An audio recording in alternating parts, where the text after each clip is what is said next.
Мусулманды урматтоо 2. Ибн Аббас радиаллаху анху мындай дейт. Пайгамбар саллаллаху алейхи вассалам Каабага карап: «Ла илаха иллаллах, эй Кааба, сен канчалык аруусуң, сенин жытың канчалык жыттуу, кадыр баркың болсо канчалык баалуу. Бирок момундун кадыр баркы сеникинен бийик.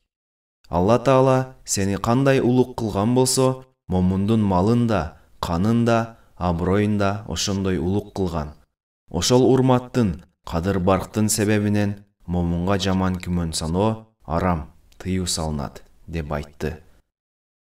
Ибн Аббас радиаллаху анху мындай дейт. Пайгамбар саллаллаху алейхи вассалам Каабага карап: «Ла илаха иллаллах, эй Кааба, сен канчалык аруусуң, сенин жытың канчалык жыттуу, кадыр баркың болсо канчалык баалуу.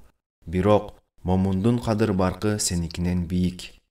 Алла Таала сени кандай улук кылган болсо, момундун малын да, канын да, аброюн да ошондой улук кылган.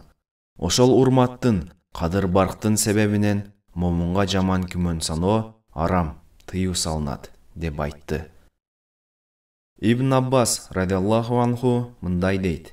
Пайгамбар саллаллаху алейхи вассалам Каабага карап: «Ла илаха иллаллах, эй Кааба, сен канчалык аруусуң, сенин жытың канчалык жыттуу, кадыр баркың болсо канчалык баалуу.